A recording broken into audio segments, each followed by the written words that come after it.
بسم اللہ الرحمن الرحیم۔ بیوی ہو تو ایسی ہو۔ ایک بادشاہ اپنے محل کی چھت پر ٹہل رہا تھا۔ ٹہلتے ٹہلتے اس کی نظر محل کے نزدیک گھر کی چھت پر پڑی، جس پر ایک بہت ہی خوبصورت عورت کپڑے سکھا رہی تھی۔ بادشاہ نے اپنی ایک باندی کو بلا کر پوچھا، یہ کس کی بیوی ہے؟ باندی نے کہا، بادشاہ سلامت، یہ آپ کے غلام فیروز کی بیوی ہے۔ بادشاہ نیچے اترا۔ بادشاہ پر اس عورت کے حسن و جمال کا جادو سا چھا گیا تھا۔ اس نے فیروز کو بلایا۔ فیروز حاضر ہوا تو بادشاہ نے اس سے کہا کہ فیروز، ہمارا ایک کام ہے، ہمارا یہ خط فلاں ملک کے بادشاہ کو دے آؤ اور اس کے جواب بھی ان سے لیتے آنا۔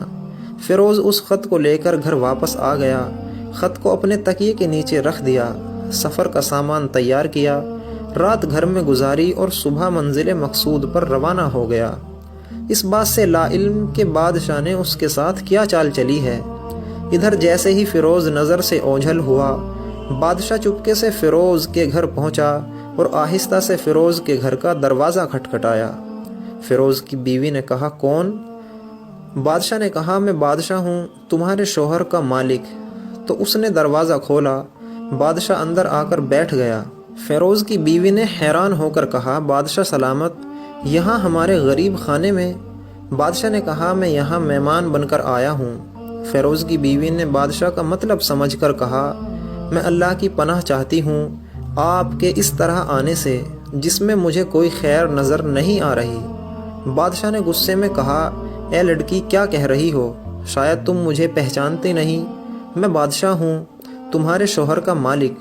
فیروز کی بیوی نے کہا، بادشاہ سلامت، میں جانتی ہوں کہ آپ ہی بادشاہ ہیں، لیکن بزرگ کہہ گئے ہیں، شیر کو اگرچہ جتنی ہی بھوک لگی ہو، وہ مردار تو نہیں کھانا شروع کر دیتا۔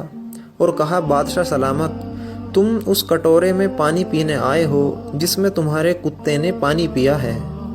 بادشاہ اس عورت کی باتوں سے بڑا شرمسار ہوا اور اس کو چھوڑ کر واپس چلا گیا، لیکن اپنی چپل وہیں بھول گیا۔ یہ سب تو بادشاہ کی طرف سے ہوا۔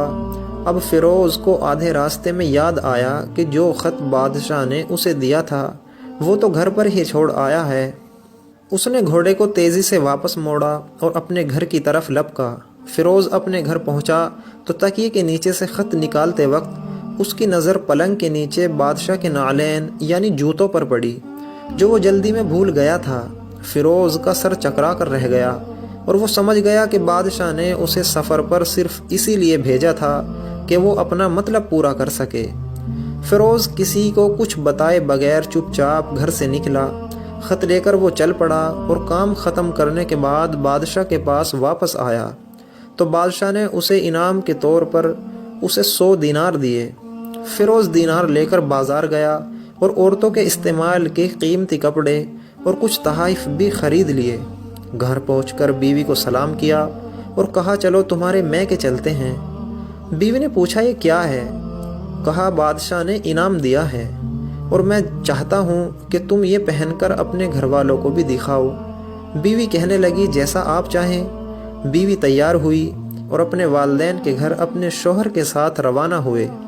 داماد اور بیٹی ان کے لائے گئے تحائف کو دیکھ کر وہ لوگ بہت خوش ہوئے کہ فیروز بیوی کو چھوڑ کر واپس آ گیا۔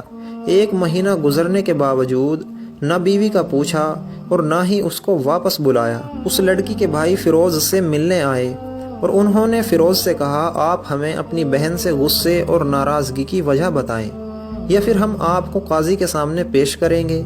تو اس نے کہا، اگر تم چاہو تو کر لو، لیکن میرے ذمے اس کا کوئی ایسا حق باقی نہیں جو میں نے ادا نہ کیا ہو۔ وہ لوگ اپنا کیس قاضی کے پاس لے گئے تو قاضی نے فیروز کو بلایا۔ قاضی اس وقت بادشاہ کے پاس بیٹھا ہوا تھا۔ لڑکی کے بھائیوں نے کہا، اللہ بادشاہ سلامت اور قاضی صاحب کو صحیح سلامت رکھے۔ قاضی صاحب، ہم نے ایک سرسبز باغ درخت پھلوں سے بھرے ہوئے اور ساتھ میں میٹھے پانی کا کنواں اس شخص کے حوالے میں دیا تھا۔ اس شخص نے ہمارا باغ اجاڑ دیا، سارے پھل کھا لیے، درخت کاٹ لیے اور کنویں کو خراب کر کے بند کر دیا۔ قاضی فیروز کی طرف متوجہ ہوا اور پوچھا، ہاں تو لڑکے، تم کیا کہتے ہو اس بارے میں؟ فیروز نے کہا، قاضی صاحب، جو باغ مجھے دیا گیا تھا وہ اس سے بہتر حالت میں نے انہیں واپس کیا ہے۔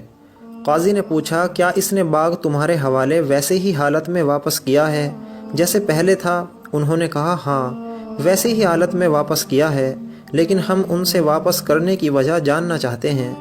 قاضی نے کہا ہاں فیروز، تم اس بارے میں کیا کہنا چاہتے ہو؟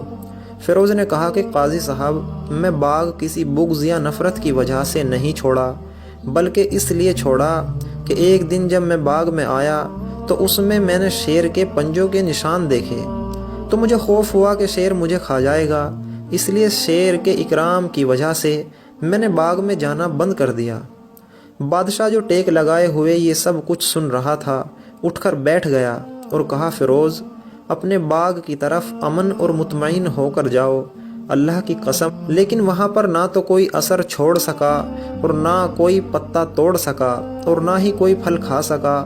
وہاں پر تھوڑی دیر رہا اور مایوس ہو کر لوٹ گیا، اور خدا کی قسم میں نے کبھی تمہارے جیسے باغ کے گرد لگے مضبوط دیواریں نہیں دیکھی۔ فیروز اپنے گھر لوٹ آیا اور اپنی بیوی کو بھی واپس لے آیا۔ نہ تو قاضی کو پتہ چلا اور نہ ہی کسی اور کو یہ ماجرا کیا ہے۔ کیا خوب بہتر ہے اپنے اہل و عیال کے راز کو چھپانا کہ لوگوں کو پتہ نہ چلے، اپنے گھروں کے بھید کسی پر ظاہر نہ ہونے دیں۔ دوستو، ویڈیو پسند آئے تو like, comment, share and subscribe ضرور کریں، اور کمنٹ سیکشن میں اپنی رائے کا اظہار ضرور کریں۔ جزاک اللہ۔